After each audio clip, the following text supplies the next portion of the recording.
Olá a todos vocês que estão acompanhando a programação da TV Câmara, aqui pelo canal 61.4, canal aberto em sinal digital, pelo canal 4 da NET e também pelo portal www.riopreto.sp.leg.br. Muito obrigado pela sua audiência. Este é o Câmara Cidadania. Hoje nós vamos falar da campanha da fraternidade. Para isso, nós estamos recebendo aqui no estúdio, com muito prazer, o empresário e coordenador da Comissão Diocesana para o Diálogo Ecumênico, o Fabiano Passos da Silva, que vai hoje participar de um gostoso bate-papo aqui, falando um pouco do ecumenismo dentro da campanha. Fabiano, seja bem-vindo. Obrigado, Hamilton. Eu que agradeço a oportunidade, é um prazer estarmos juntos aqui e uma oportunidade também de meditarmos mais sobre esse evento, não é? Além de ser um evento eclesial ou de várias igrejas, é um evento também importante para a nossa sociedade. Então nós vamos começar perguntando qual é a verdadeira missão do CONIC, que é o Conselho Nacional das Igrejas Cristãs. Isso, o CONIC ele tem a missão de, no Brasil, estar auxiliando o diálogo ecumênico, o diálogo entre as igrejas cristãs. Atualmente, eu vou até pegar uma cola aqui, Hamilton. Ok. Mas atualmente algumas igrejas fazem parte do CONIC, né? A Igreja Católica, a Igreja Evangélica de Confissão Luterana no Brasil, a Igreja Episcopal Anglicana do Brasil, Igreja Presbiteriana Unida do Brasil, Igreja Sírio-Ortodoxa de Antioquia e alguns centros ecumênicos não vinculados propriamente a uma igreja. E ele tem essa função já há anos de auxiliar, então, não só essas igrejas membros, mas outras igrejas também que querem e se abrem ao diálogo, não é? À aproximação, ao encontro. Então, o CONIC auxilia esse processo no Brasil. Nós tivemos outras campanhas da fraternidade de cunho ecumênico. Quando realmente começou isso? Você tem ideia? 2000 foi a primeira campanha ecumênica. Primeira campanha. 2000, depois 2005 e 2010. Nós deveríamos ter também 2015, mas houve um acerto de agenda para 2016, então, aí a que nós estamos vivendo agora, a campanha ecumênica. E para se chegar a esses membros dessa comissão, precisou-se reavaliar os dogmas, por exemplo, de algumas organizações ou congregações, ou mesmo algumas denominações, ou simplesmente foi uma organização só dentre alguns pastores e padres? Como é que se deu essa criação? Você sabe nos dizer? O CONIC, ele reconhecendo, e aí com experiência ecumênica, né, que faz, ele reconheceu na campanha da fraternidade, que é algo a princípio implícito na Igreja Católica, reconheceu a serventia, o valor que tem, né? E quando se fala de ecumenismo, antes de chegarmos a diálogos sobre dogmas, sobre doutrina, sobre propriamente liturgia, porque são coisas difíceis de dialogar, não é? Antes disso, então, os passos a serem dados são o fazer junto, não é? E nada melhor do que algo prático, algo concreto, algo que posiciona o que temos em comum. Não é? Então, quando se fala de alguma atividade ou pastoral social, ou atividade social, o diálogo entre os cristãos se dá facilmente. Quando se fala de dogmas, é difícil, é complicado. Então, não se fala sobre dogmas, não se fala sobre liturgia, sobre doutrina. A intenção é viver a experiência do encontro a partir de fazer algo juntos, não é, para todos. Então, nesse princípio é que o CONIC viu na campanha da fraternidade da Igreja Católica a oportunidade da vivência ecumênica, e a Igreja Católica, como desde o Concílio Vaticano II se abriu também ao diálogo ecumênico, vamos dizer assim, foi solidária também ao tema, foi solidária também à partilha e vamos dizer assim, emprestou, não é, também como uma vivência própria para ela, emprestou a campanha da fraternidade para viver e ser organizada pelo CONIC, porque essas campanhas da fraternidade ecumênica, elas não são organizadas pela Igreja Católica, são organizadas desde o seu texto base, não é, o texto bíblico escolhido, enfim, todo o material pelo CONIC. Isso é uma coisa muito importante que você está nos dizendo, porque às vezes as pessoas pensam que vem de um texto ou de uma organização própria da CNBB, né? É o CONIC realmente Exato, exato. É o CONIC que organiza. Claro que a igreja tem os seus representantes dentro da organização, mas é o CONIC, né, enquanto grupo que realiza todas as... Inclusive também na coleta fraterna que tem no Domingo de Ramos, que já é tradicional nas campanhas da fraternidade, é o CONIC também que recebe essa ajuda e depois distribui dentro da sua organização. Fabiano, a campanha da fraternidade deste ano, 2016, tem como objetivo fomentar a promoção da justiça e do direito ao saneamento básico. Exato. Tá? Eu gostaria que, antes de você explicar essa parte da justiça e do direito, o tema e o lema da campanha que levam a esse outro tema social. Isso. O tema Casa Comum, Nossa Responsabilidade. O lema, quero ver o direito brotar como fonte e correr a justiça qual riacho que não seca, que é tirado a partir do livro do profeta Amós, capítulo 5, 24. Então, viu-se na possibilidade de algo concreto, né, de pensar, refletir e realizar algo concreto, ou seja, pensou-se no saneamento básico, uma oportunidade dessa reflexão sobre justiça, sobre direito, sobre igualdade. Então, para não ficar só na reflexão, para não ficar só, não é, naquilo que é abstrato, escolheu-se o saneamento básico, ou melhor dizendo, o saneamento ambiental, porque não é só envolve esgoto, muitas outras coisas. Já envolve nessa ideia de saneamento ambiental, já envolve igualdade, direito, educação, né? Justiça, moradia, e aí abre-se um leque, mas já envolve algo concreto e prático, para não ficar só, né, no campo das ideias, mas no campo prático. Fabiano, como estimular o conhecimento da realidade local em relação exatamente aos serviços de saneamento básico? Como é que a campanha pretende fomentar isso? É um desafio, e a missão da campanha é a conscientização pessoal e que ela atinja tal grau nas pessoas que ultrapasse a sua casa, né, essa consciência do direito, essa consciência do saneamento ambiental, ultrapasse eu cuidar só da minha casa para eu começar a olhar o meu bairro, para depois eu começar a olhar a minha cidade, meu estado, meu país.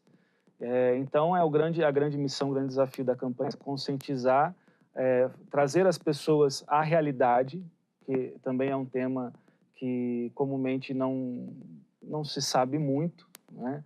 A gente costuma ouvir as pessoas falar, eu sei que eu dou descarga aqui e vai embora. Eu sei que, não é, a pia da minha cozinha não está funcionando, não está entupida, mas e aí? Né? Eu sei que eu coloco o lixo ali na beira da minha calçada, no dia seguinte não está mais, mas e aí? Né? Então, a princípio, é essa mesma missão de trazer essa conscientização para que, a partir de eu conscientizado, né, cuidando bem da minha casa, cuidando bem daquilo que eu próprio produzo, não é? Quanto resíduo sólido, enquanto tratamento de água do que eu usei, eu possa depois olhar meu bairro, depois olhar meu município, meu estado. Você falou nos dons da natureza, e eu estou aqui me lembrando exclusivamente da água, né? Como que a campanha deve proceder para incentivar o consumo responsável? Porque você sabe que o pessoal fala, nós temos muita água, embora nós tenhamos um aquífero, que é conhecido como Guarani aqui na nossa região, mas o consumo está desenfreado, você não acha? Tá terrível. Por falta dessa consciência mesmo, né, Hamilton? Eu trouxe também aqui alguns exemplos que o próprio texto da campanha nos traz, por exemplo, para reflexão, né? Ao tomar banho ou escovar os dentes, né? Como é que a gente faz? Né? Deixa lá a torneira ligada, escovando o dente, né? Deixa lá o chuveiro ligado, ensaboando, quer dizer, não está precisando da água e a água está indo embora. acumular a roupa, né, para usar melhor a máquina de lavar. Quer dizer, você às vezes põe lá 2, 3 peças numa máquina que tem 5, 6 litros d'água, não é? Como o que nós fazemos com a água da chuva, né, que é uma água maravilhosa justamente para a gente estar realizando muitas coisas domésticas, não é? Não use água potável para tarefas comuns, como lavar o carro, varrer o quintal, a calçada, não é? Questão também de conectar a sua casa à rede de esgoto, não é? Então, assim, várias coisas que realmente, se não é ensinado, as pessoas não sabem. Se não é falado, passa despercebido. Hoje, graças a Deus, acho que a nossa sociedade atingiu uma comodidade, né, pela tecnologia que tem, uma facilidade de viver, né, que antigamente não tinha no campo, né? Tinha que buscar água no poço, né? Tinha que ver o que fazia com a fossa séptica, enfim. Hoje a facilidade está aí, a gente nem pensa como as coisas chegam a nós e a gente usa. Então é necessário mesmo educarmos para isso, falarmos sobre o assunto e a reflexão segue daí. Fabiano, nós vamos fazer um pequeno intervalo, nosso primeiro bloco já foi, a gente volta a falar da campanha da fraternidade e mais, da preservação do meio ambiente, porque não é só a parte básica que a campanha está elucidando, mas nós temos muitas outras coisas que você vai falar no segundo bloco, ok? Ok. Câmara Cidadania volta em um minuto só, já já.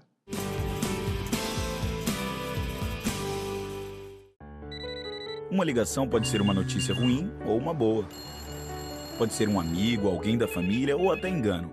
Mas tem uma ligação que pode ser o começo de uma grande virada. Serviço 132.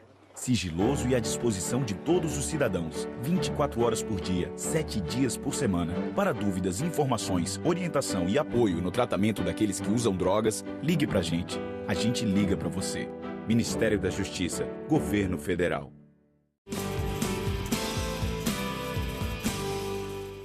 Estamos de volta com o programa Câmara Cidadania, aqui pelo canal 61.4, canal aberto em sinal digital, canal 4 da NET e também pelo portal www.riopreto.sp.leg.br. Você pode acompanhar também a nossa programação pelo Facebook, acessando a Câmara Municipal de São José do Rio Preto. Nós estamos conversando hoje com o empresário Fabiano Passos da Silva. Ele também tem um papel importante no CONIC. Ele é coordenador da Comissão Ecumênica. Fabiano, eu queria saber o seguinte. Nós temos aqui muita gente preocupada em como acompanhar a elaboração e execução desses planos municipais de saneamento básico.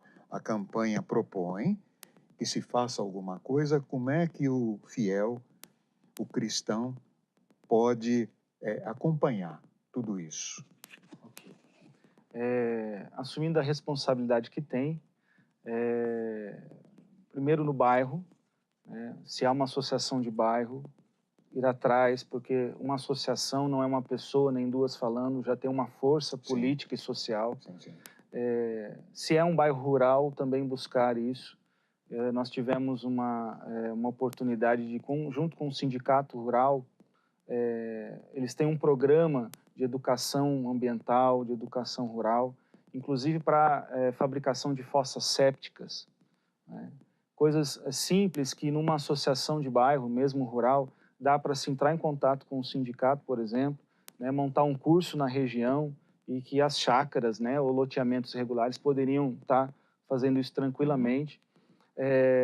Depois nós temos os conselhos municipais, né, abertos aí, funcionando, para que as pessoas vão buscar informações, vão buscar conhecimento. Voz e vez, exatamente.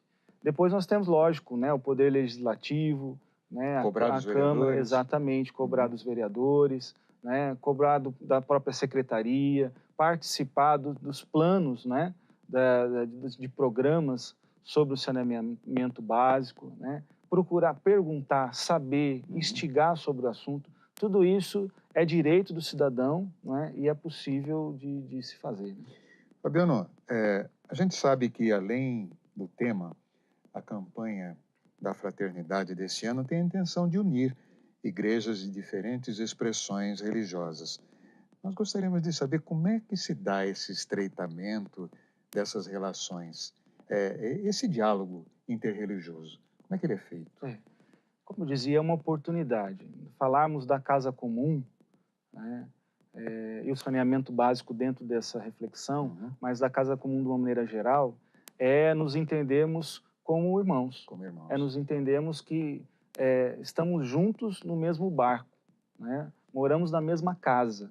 Precisamos de alguma forma dialogar. Sim. Precisamos de alguma forma viver em paz. Mais que isso, os cristãos têm na própria fé que têm, na própria palavra de Jesus, não é? Na verdade, a responsabilidade, a necessidade de darem um bom testemunho. Porque e aí até faz parte da história do ecumenismo, como que surgiu a questão ecumênica. Surgiu propriamente os primeiros missionários, quando foram para a Ásia, né? E ali, tentando falar de Jesus, foi lá um presbiteriano, foi lá um ortodoxo, e aí cada um falava do seu Jesus. Aí o próprio pessoal que recebia esta evangelização falava, mas a gente vai acreditar em qual Jesus? Não é?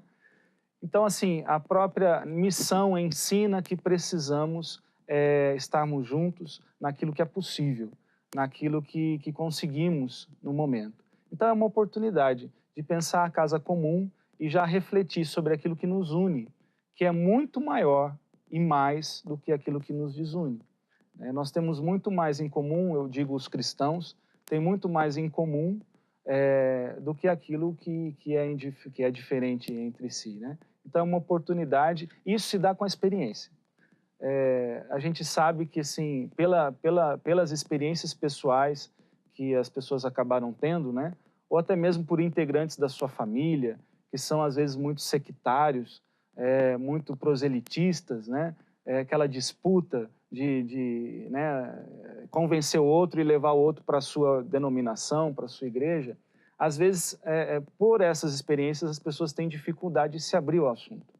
Mas eu dou esse testemunho. Se você faz a experiência, se você tem aquela cultura do encontro, como diz o Papa Francisco, né? Se abre, você vai ver que é possível. Né? E aí depois, os assuntos mais complicados, doutrina, dogmas, isso aí é depois que a gente já tem uma confiança mútua, já tem um respeito mútuo, já tem uma amizade. Aí fica fácil conversar com um amigo sobre coisas mais complicadas, mais sensíveis. Mas eu vejo assim, se abrir à experiência. Você acha que, desde que foi criada a primeira campanha com cunho ecumênico até hoje, você acha que há uma aceitação melhor por parte dos fiéis, tanto de uma denominação quanto de outra? Há, mas muito tímida. Ainda? Ainda muito tímida. O que você acha que é preciso para se ter uma aceitação um pouco melhor e unânime? É preciso vencer a insegurança. Você acha que a insegurança? A insegurança. A insegurança para o diálogo ecumênico é o grande empecilho. A grande barreira a ser assim, vencida. Porque se eu estou seguro na minha fé, se eu sei aquilo que creio, não é? Se eu sei a doutrina da minha igreja, se eu estou bem com ela, se eu estou seguro naquilo, não é, que eu estou vivendo enquanto religião, não tem problema nenhum eu conversar com você. Agora, se eu estou inseguro, eu não posso conversar com você, não é? Porque vai que você fala uma coisa que me vislumbra mais, que eu acho melhor que a minha, aí eu não posso. Então, no fundo, o problema de não querer dialogar e não se abrir para isso é a insegurança. Então, é interessante, né? O grande pontapé inicial desse diálogo é você se firmar na sua fé. Você aprofundar na sua igreja, aprofundar na sua doutrina. Não é? Aí uma janela bem colocada, não é, na parede, abre as portas sem problema. Agora, se está meio capenga, você vai abrir as portas, vai cair. Não é? Então, acredito que falte isso, na verdade, nas lideranças, não só da Igreja Católica, mas também nas outras igrejas, né? Esse vencer insegurança e ter confiança, né, nesse tema, ter confiança nessa proposta. Nesse tempo de Quaresma, Fabiano, em que a campanha da fraternidade pode contribuir para os cristãos se empenharem em buscar a justiça social? Baseado justamente no versículo 24 do capítulo 5 do profeta Amós, que é qual riacho que não seca. Qual é o parâmetro para se chegar a esse riacho que não seca? Exatamente. O parâmetro tem que vir da palavra de Deus, né? Se nós estamos falando de cristãos, estamos falando de pessoas que acreditam na palavra de Deus. E a partir daí, esta palavra nos convencer daquilo que hoje se vive e daquilo que se pode viver, né?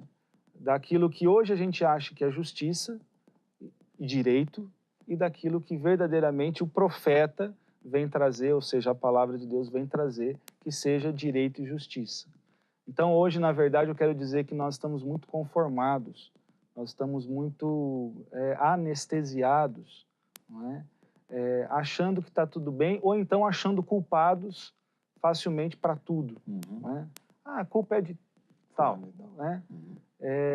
E, na verdade, a culpa é nossa, ou melhor dizendo, é melhor pensar assim, a responsabilidade é nossa, a responsabilidade do direito é nossa, a responsabilidade da justiça é nossa, e a partir da minha vida, quer dizer, como eu lido com o meu funcionário, como eu lido com a minha empregada doméstica, com o meu motorista, como eu lido com o jardineiro que vem fazer meu jardim em casa, como eu lido com os bens, não é, naturais que eu uso na minha casa, que eu consumo na minha casa. Quer dizer, a partir daí, eu viver propriamente a palavra, o direito, a justiça, e aí perceber que aquilo que nós estamos vivendo não é ainda, não é? Que aquilo que nós estamos vivendo de direito e justiça é muito aquém aquilo que Deus quer de nós, aquilo que a palavra quer de nós, aquilo que a sociedade merece, aquilo que a humanidade merece. Fabiano, você falou numa palavra aí, e eu me recordo que eu, vendo o subsídio aí da campanha, eu vi uma frase que me deixou realmente espantado. Que se tem mais celulares do que banheiro. Você acha que o consumismo atrapalha muito esses atos concretos da campanha? Ah, sim, sim. Nós pensamos hoje nos recursos naturais, né, como mais um bem de consumo, infelizmente. E só que a criação, né, Deus não a fez para ser consumida dessa forma, né? Como se fosse linear, né? Com começo, meio e fim. Se tem um fim, não terá um começo, né? Então, justamente essa visão, né, de consumidores do planeta, de consumidores dos recursos naturais, é o grande pecado nosso hoje. É o grande pecado que aí afeta o direito, afeta a justiça, afeta a igualdade, né, social. E, na verdade, vai ter mais banheiros, vai ter mais água potável, vai ter mais condições de saneamento aqueles que têm maiores recursos financeiros, né? Então, assim, se nós conseguimos mudar essa concepção de consumo não mais como linear, mas como algo cíclico, ou seja, eu com a responsabilidade tanto no começo, quanto no meio, quanto no fim, e depois que esse fim possa ser transformado num começo de novo, quer dizer, a sustentabilidade, sim, nós teríamos outra justiça, outro direito e outro E você acha também que passa pela educação. Eu acho que a educação, não só a educação escolar, mas dentro da educação escolar, se tem uma consciência do nosso meio ambiente, do que nós fazemos mal para esse nosso meio ambiente, eu acho que seria também um pontapé para que se começasse a ter uma nova era, um novo mundo, e que nós pudéssemos viver nesse mundo um pouco melhor. Fabiano, eu gostaria que você pincelasse agora, finalizando, não só o objetivo da campanha em si, mas você falasse para o cristão o que ele deve fazer de ato concreto, além do que você já citou, mas que seja em favor do próximo, independente da sua fé. Independente da sua fé e, ao mesmo tempo, assumindo a sua fé. Sim. Porque, de fato, Deus nos fez irmãos. Deus nos fez para ter um destino só. Sim. Né? Se nós não sabemos viver todos juntos aqui, para lá nós vamos ter que viver todos juntos. Então, falando aos cristãos, assumem a sua fé. Né? Assumem a palavra de Deus, assumem a verdadeira justiça, assumam o verdadeiro direito. E de maneira muito concreta, comece olhando para si, comece vendo dentro da sua casa, para depois no seu bairro, depois na sua cidade, seu estado, seu país. E antes de acharmos culpado e ficarmos vivendo uma vida tranquila, não é? Achamos o culpado. Alguém vai tirá-lo de lá, a gente vai viver feliz. Não. Antes de fazer tudo isso, ou ao invés disso tudo, assumimos a nossa responsabilidade. Assumimos a nossa responsabilidade com aquilo que Deus nos deu, quanto particular, como enquanto seres humanos, casa comum, quanto aquilo que nós temos como partilha, não é, dos dons, tanto de Deus quanto de cada um de nós. Fabiano, nós chegamos ao final. Opa! Tá? A gente gostaria de fazer muito mais coisas aqui, perguntar muito mais sobre meio ambiente, sobre ecumenismo, sobre a própria campanha. Mas você já deixou uma boa reflexão e eu garanto que o cristão vai sair um pouco mais aberto para que ele cumpra realmente o que pede a campanha. Obrigado mais uma vez e esperamos contar com você uma próxima vez aí, talvez para falar mais sobre ecumenismo. Eu que agradeço a oportunidade. O Câmara Cidadania volta semana que vem com outro assunto interessante para você, cidadão. TV Câmara, o canal do Legislativo.